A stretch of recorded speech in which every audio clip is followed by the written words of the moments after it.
Bonjour, dans ce quatrième épisode, je vais vous montrer comment j'ai fabriqué ce pêle-mêle qui fait 57 cm par 89 cm. La première étape consiste à usiner une grille. Donc pour ça, j'utilise une espèce de palette en fer, je sais pas bien ce que c'est, si vous le savez, n'hésitez pas à me le dire en commentaire. Donc j'utilise une meuleuse pour retirer une des deux traverses. Et puis ensuite, je scie pour avoir un rectangle. Donc vous pouvez prendre les dimensions que vous voulez. Mais pour moi, c'est 50 par 84 cm à peu près.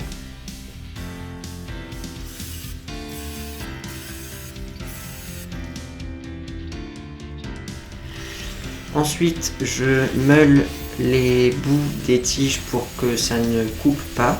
Et ensuite, je les ponce. Et puis je ponce toutes les tiges pour enlever éventuellement des traces de rouille, même si la grille a l'air d'être assez propre.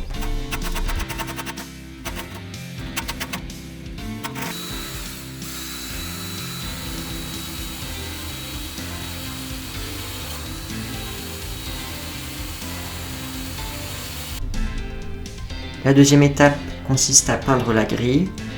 Donc j'applique 3 couches de peinture noire mat extérieure pour résister à l'eau, même si ce sera à l'intérieur. Alors par contre, il faut faire très attention aux bavures parce que c'est facile d'en avoir un peu partout pour peindre une grille.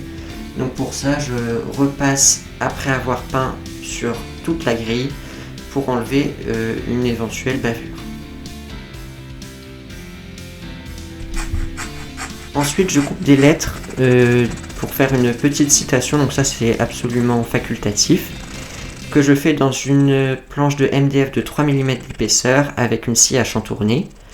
Donc d'abord je scotche le texte avec du scotch à carton, donc avec du scotch transparent ça serait mieux, mais là ça marche quand même. Donc je suis le contour des lettres.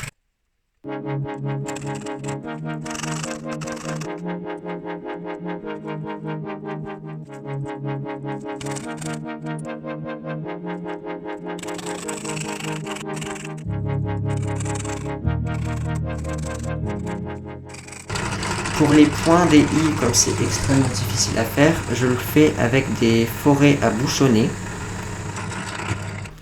Et puis je ponce le tout au grain 120, mais il faut faire très attention à ne pas casser parce que les pièces sont très fines.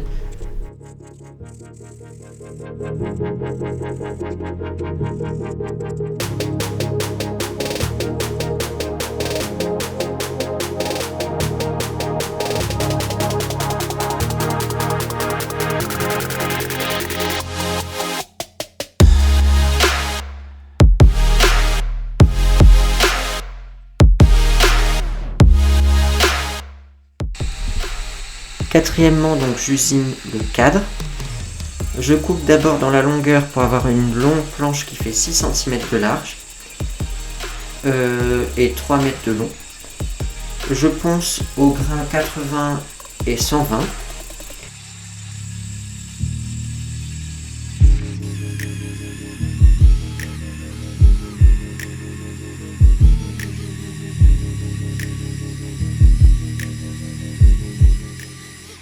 Ensuite, je scie à 45 degrés en vérifiant bien l'angle. Donc pour ça, j'utilise un rapporteur d'angle numérique pour avoir un cadre de 57 par 89 cm. Donc il faut bien vérifier que les côtés soient bien égaux 2 à 2, sinon ça va fausser les angles. Donc ça correspond aux dimensions extérieures du cadre. Et avec ces dimensions-là, la grille rentre de 2,5 cm à peu près dans le cadre. J'utilise ensuite ma lamelleuse pour faire des fentes pour mettre des lamellos pour renforcer l'assemblage. Je mets le centre du lamello à 4 cm du bord côté intérieur. Donc la lamelleuse permet de faire des fentes arrondies où on va mettre un biscuit ovale à l'intérieur. Je vous mets un petit schéma pour que vous compreniez.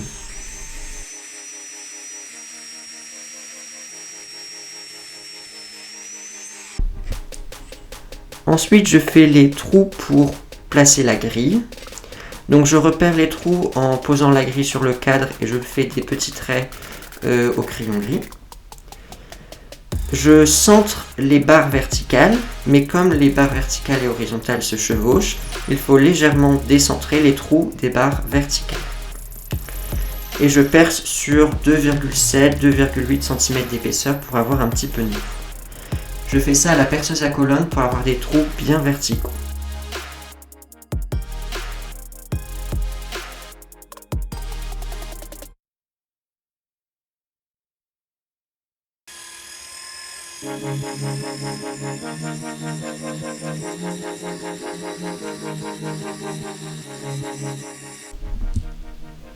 La sixième étape consiste à coller le cadre. Donc pour ça, j'utilise le système de sangle qui permet de serrer dans les deux dimensions. Je vous mets le lien du système de sangle dans la description, ainsi que les liens de la planche et de la peinture. Je serre le cadre sur une planche bien droite pour que le cadre ne soit pas tordu.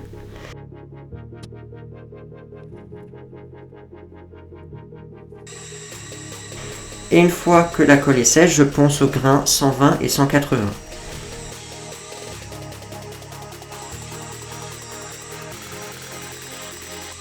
Je mets de la pâte à bois pour reboucher quelques trous qu'il y a dans les jointures de planche.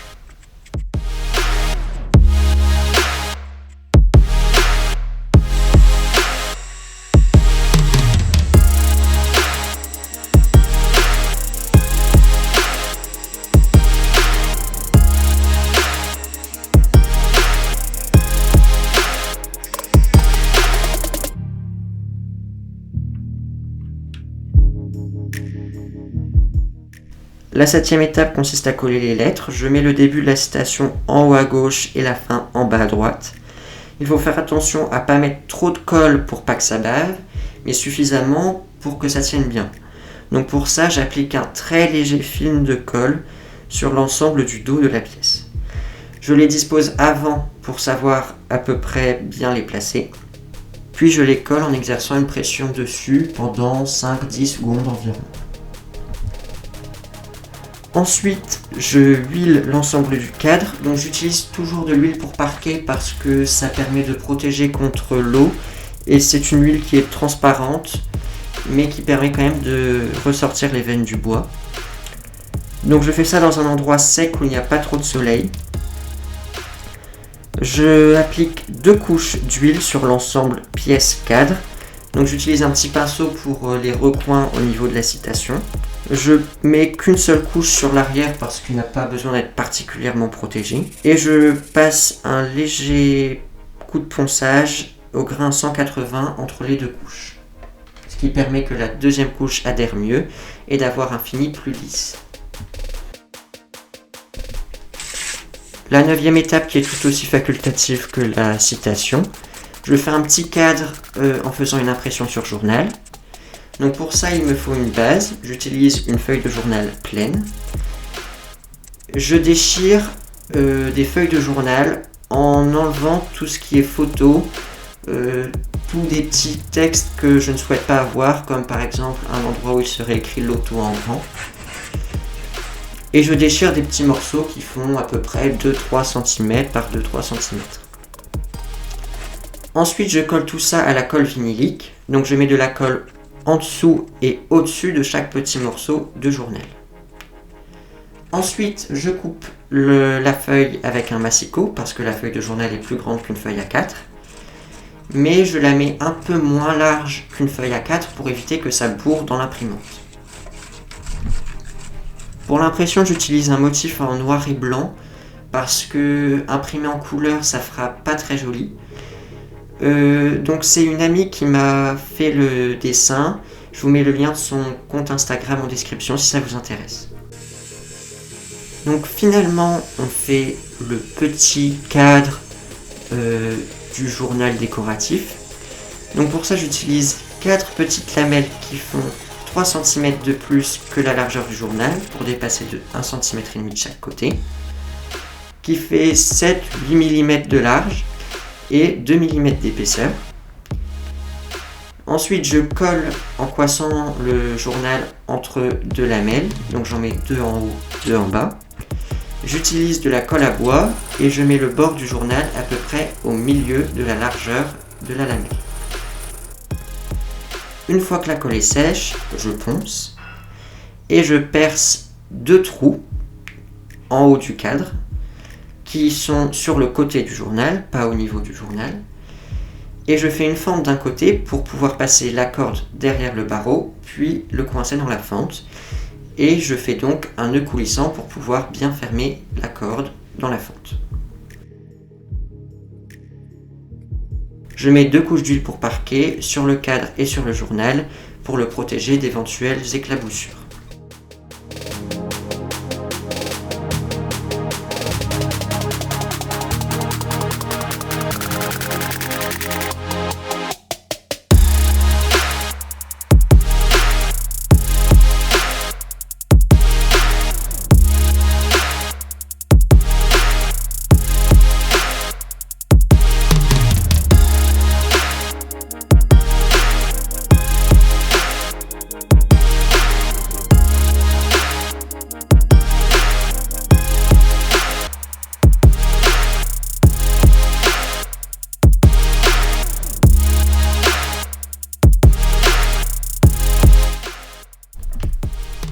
Ce tutoriel est maintenant terminé, je vous remercie de l'avoir suivi. Je vous invite naturellement à me suivre, à liker et partager la vidéo. N'hésitez pas à me laisser un petit commentaire, ça me ferait toujours super plaisir.